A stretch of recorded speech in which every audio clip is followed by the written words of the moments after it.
Hello students, welcome back your online classes. I hope you will be safe and fine at your home. Student, now today we will start a new chapter in geography, manufacturing industries. Means विनिर्माण उद्योग, यानी किस तरीके से जो है उद्योगों से वस्तुओं का निर्माण होता है। ओके, यानी निर्माण करने वाले जो चीज़ें होती हैं। ठीक है, इसमें एक छोटी सी स्टोरी दी हुई है। देखिए कि दिवाली के मौके पर on the occasion of Diwali Harish went to the market. Harish अपने पेरेंट्स के साथ मार्केट जाता है and they purchased shoes and clothes for him. वो अपने लिए बहुत सारे जूते और कपड़े खरीदता है। And his mother purchased utensil, sugar, tea and Diya's.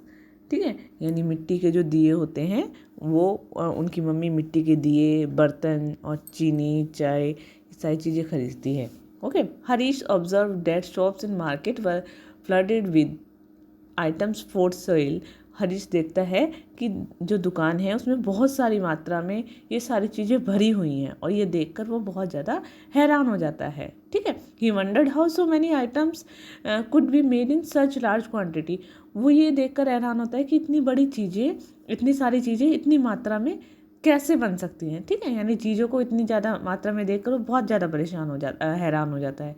His father explained that shoes, clothes, sugar etcetera are manufactured by machine in large industries.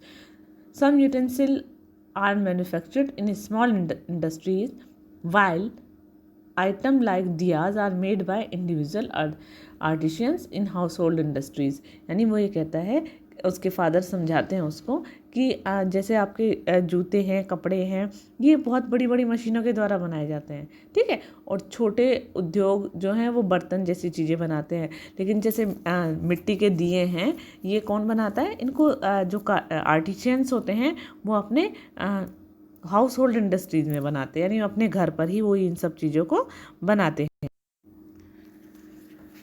तो आगे हम इस चैप्टर में पढ़ते हैं इन इंडस्ट्रीज के बारे में। Production of goods in large quantity after processing from raw material to more valuable product is called manufacturing. यानी किसी भी रॉ मटेरियल से कोई भी एक मूल्यवान चीज़ को बनाना, वो क्या कहलाता है? हमारा विनिर्माण कहलाता है। ठीक है, विनिर्माण या वस्तु का निर्माण करना।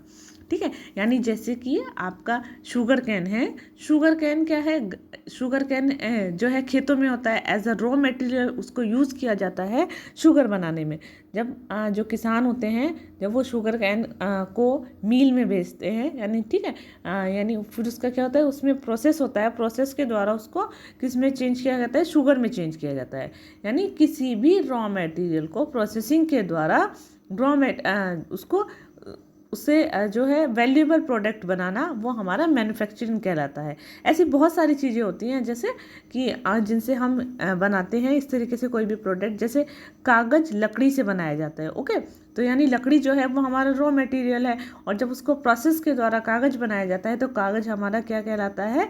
हमारा मैन्युफैक्चर जो है वो कहलाता है। ठीक है, मैन्युफैक्चर गुड्स। और चीनी गन्ने से बनती है। लोहा जो होता है, यानी आयरन जो होता है, स्टील जो है वो आयरन से बनता है।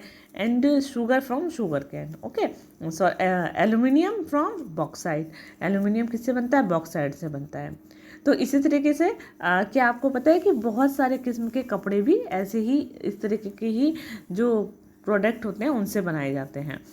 People employed in secondary activities manufactured in primary material into finish good.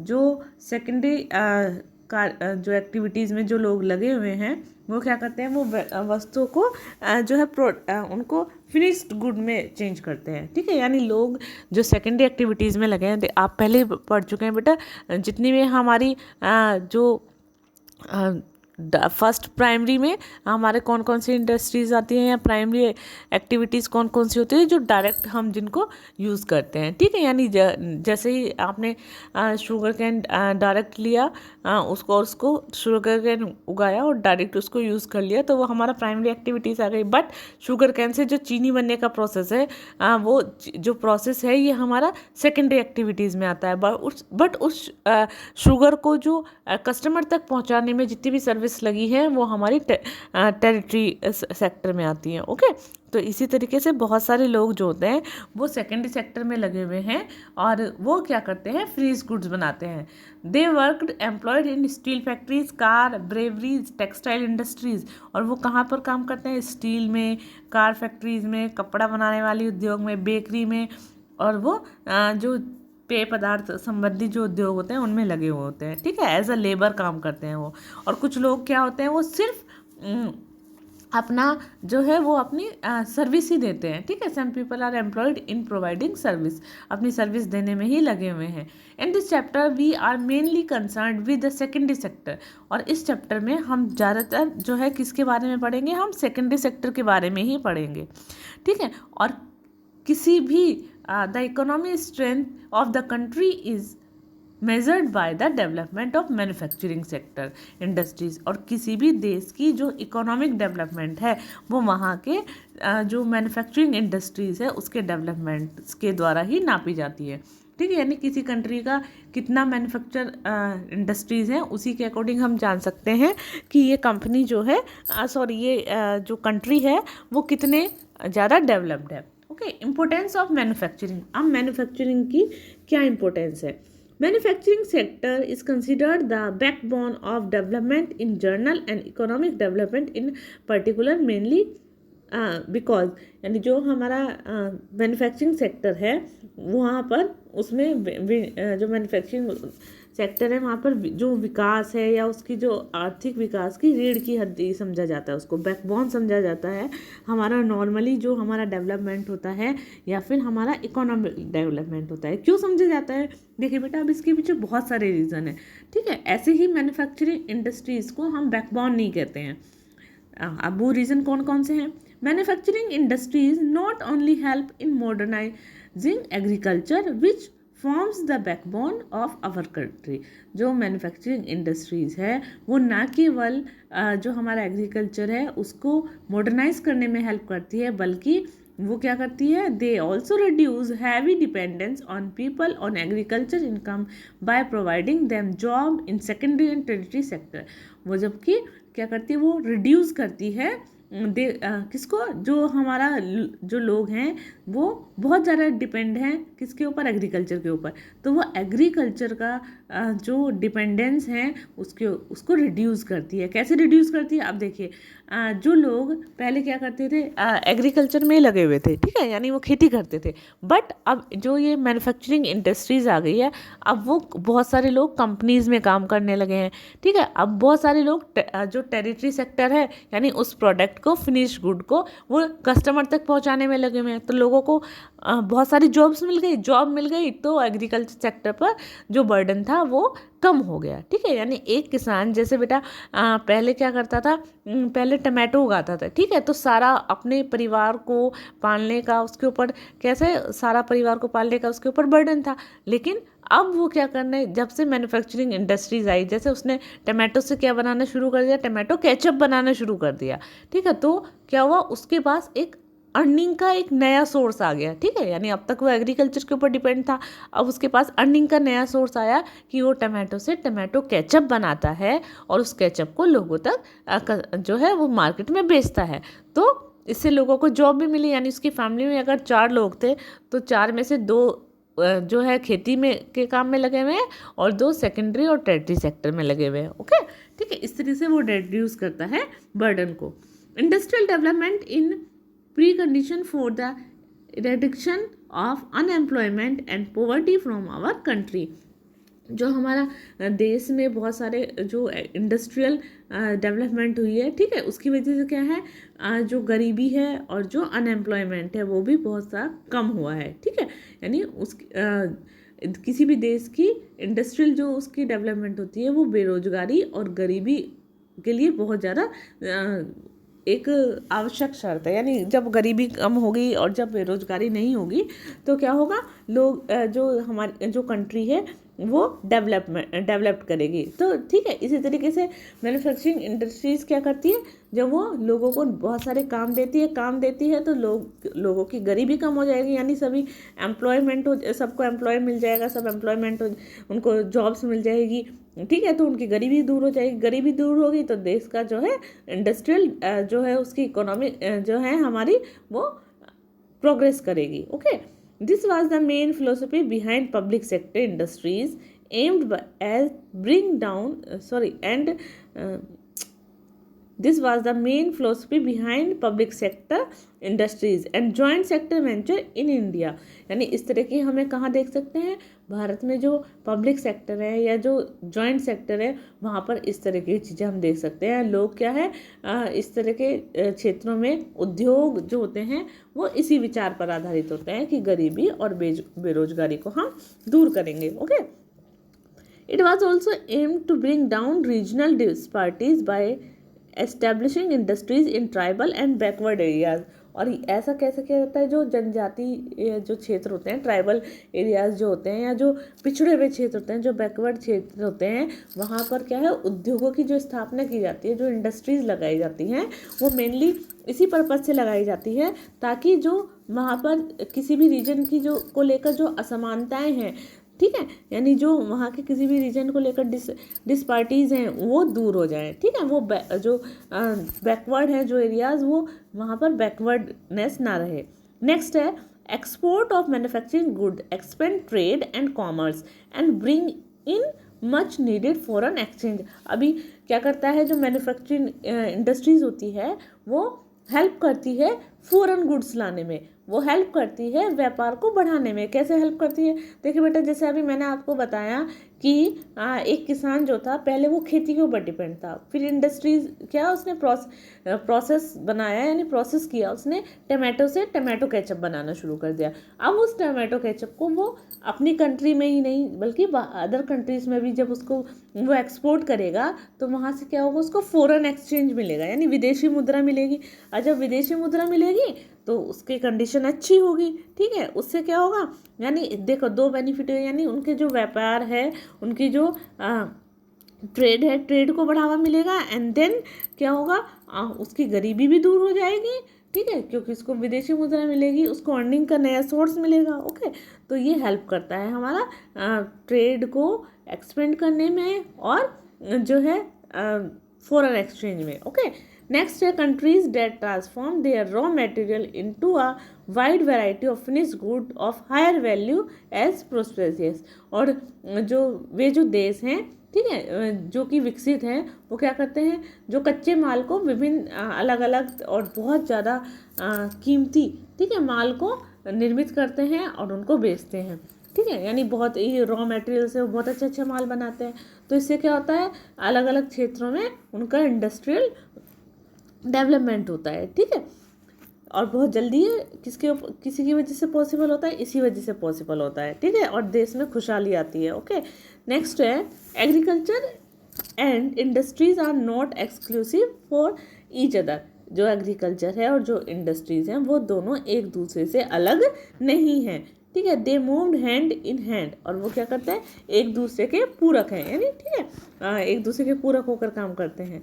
For instance, उदाहरण के लिए, the agro industries in India have given major boost to agriculture by raising its productivity. जैसे एग्जांपल के तौर पर देखिए, एग्रो इंडस्ट्रीज़ क्या होती हैं बेटा, एग्रो इंडस्ट्रीज़ वो होती हैं जिनको से रॉ मटेरियल कहाँ से मिलता है, डायरेक्ट उनको जो है एग्रीकल्चर से जो प्रोडक्ट होते हैं, एग्रीकल्चर से जो हम खेती करते हैं, यानी जो एग्रीकल्चर करते हैं वहाँ से उनके जो क्रॉप्स होती है उसको as a raw material use किया जाता है। ठीक है, तो क्या करती है, जो एग्रो इंडस्ट्रीज़ हैं वो भारत में बहुत ही ज़्यादा ने हेल्प की है। ठीक है, भारत में जो कृषि पर आधारित जो उद्योग हैं उन्होंने कृषि की पैदावार बढ़ाने में हेल्प की है। कैसे, देखिए, यानी कि भारत में कृषि पर आधारित जो उद्योग है वो क्या करते हैं, उन्होंने कैसे पैदावार में हेल्प की है।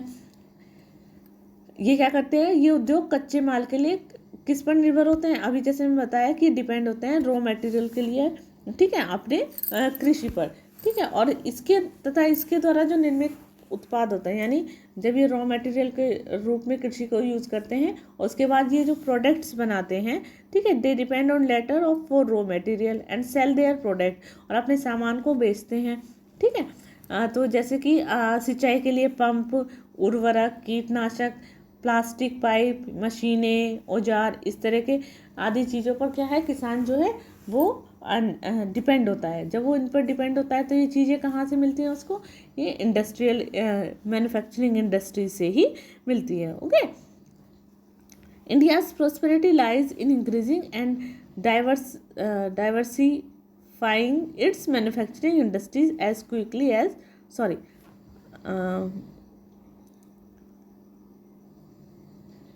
यानी ये चीज़ें किसके, पंप और फर्टिलाइजर, इनके ऊपर ये सब जो है डिपेंड होते हैं।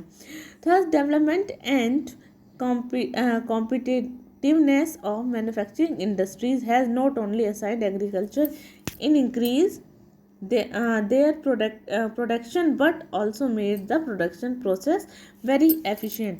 और ये क्या करते हैं, ये जो निर्माण उद्योग हैं, यानी ये जो मैन्युफैक्चरिंग इंडस्ट्रीज़ है, इनका जो इनका डेवलपमेंट है, ठीक है, यानी इनमें जो कंपटीशन है, इससे ना केवल कृषि को बढ़ावा मिला है, बल्कि जो हमारी प्रोडक्शन का जो प्रोसेस है वो भी इससे बहुत ज़्यादा प्रभावित हुआ है, ठीक है। यानी इसमें जो प्रोडक्शन प्रक्रिया है उसकी वजह से ही ये सारा पॉसिबल हो पाया है। In the present days world of globalisation, यानी आज जो है पूरे वर्ल्ड में क्या है, ग्लोबलाइजेशन, ठीक है, वैश्विककरण का युग हो गया है। Our industry need to be more efficient and competitive, हमारी इंडस्ट्रीज़ को क्या है, बहुत ज़्यादा सक्षम होने की ज़रूरत है और बहुत ज़्यादा उसको कंपटीशन की ज़रूरत है, ठीक है। Such sufficiency alone is not enough, यानी केवल आत्मनिर्भर होना ही काफ़ी नहीं है। Our manufactured goods must be at par in quality with those of international market, और हमारे जो गुड्स हैं, हमारे जो सामान हैं, वो अपनी जो गुणवत्ता की वजह से क्या है, पूरे इंटरनेशनल मार्केट में फेमस है, ठीक है। Only then will be able to compete the international market, ठीक है। लेकिन हम अपनी जो हमारी जो प्रोडक्टिविटी है, ठीक है, हमारी जो क्वालिटी है, उसकी वजह से ही हम जो है आज जो इंटरनेशनल मार्केट है वहाँ पर कंपटीशन को जो है उसको फेस करने में के काबिल हो पाए हैं। ओके, नेक्स्ट है contribution of industry to national economy. जो हमारी नेशनल इकोनॉमी है उसमें हमारी इंडस्ट्रीज़ का क्या कंट्रीब्यूशन है, ठीक है, यानी हमारी नेशनल इकोनॉमी में कैसे हेल्प करती है ये। Okay, over the last 2 decade, अगर हम पिछले कुछ डेकेड्स के देखें, 2 दशकों में देखें, तो share of manufacturing sector has stagnant at 70% ऑफ जीडीपी, यानी हमारी जो जीडीपी है वो टोटल कितनी है, 27 जीडीपी में से 17% ही हमारा इंडस्ट्रियल सेक्टर से है, ठीक है, इंडस्ट्रियल जो हमारे इंडस्ट्रीज हैं उनसे हैं। The industries which include 10% for mining, quarrying and electricity and gas, और जिसमें से क्योंकि 10% जो भाग है वो माइनिंग में, यानी खनिजों का खनन करने में, गैस में, और उद्योग में, इलेक्ट्रिसिटी में, इन सब चीज़ों का बहुत ज़्यादा योगदान है। Okay, this is much lower in comparison to some East Asian economic where is 25 to 35%, और ये क्या करता है, लेकिन बाकी जो एशियन कंट्रीज़ हैं उनके मुकाबले ये जीडीपी जो है ये बहुत ज़्यादा कम है, ठीक है, क्योंकि यहाँ पर कितना है, 25 से 35% है, ठीक है। पिछले जो कुछ लास्ट के जो डेकेड हैं, हम लास्ट के जो पिछले कुछ दशक में देखें तो भारत का जो इंडस्ट्रियल मैन्युफैक्चरिंग इंडस्ट्रीज़ हैं उसमें क्या हुई है, 7% की जो है वो बढ़ोतरी हुई है, ठीक है, वो 7% जो है वो बढ़ा है। The desire growth rate over next decade और इज़ 12%, लेकिन हम क्या करते हैं कि अगले जो दशक है उसमें 12% का ग्रोथ रेट जो है ये मानकर चलते हैं। सिंस 2003 से manufacturing is once again growing at the rate of 9 to 10% per annum. लेकिन हम क्या करते हैं 2003 में जो हमारा मैन्युफैक्चरिंग इंडस्ट्रीज़ है वहाँ पर हम जो डेवलपमेंट है वो कितना देखते हैं, वो 9 से 10% की दर से हम देखते हैं। ओके, यानी डेवलपमेंट 9 to 10% हुआ है। With the appropriate policy intervention by the government and renewed effort by the industries to improve productivity, economics predicts the manufacturing can achieve its target over the next decade। जो हमारी government है, government की जो नीतियाँ होती हैं उनकी वजह से, ठीक है, और तथा जो हमारा इंडस्ट्रियल जो प्रोडक्टिविटी है उसमें जो बढ़ोतरी हुई है, उस बढ़ोतरी के नए प्रयास से जो यानी क्या जो बढ़ोतरी हुई है यानी जो इम्प्रूवमेंट हुई है उसकी वजह से क्या कहते हैं, जो हमारे इकोनॉमिस्ट होते हैं, जो अर्थशास्त्री होते हैं, वो ये अनुमान लगाते हैं कि 1 दशक में हम अपना लक्ष्य जो है आने वाले जो एक डेकेड होता है वहाँ पर हम क्या करेंगे, अपना एम जो है वो पूरा कर लेंगे। और इसी उद्देश्य से नेशनल मैन्युफैक्चरिंग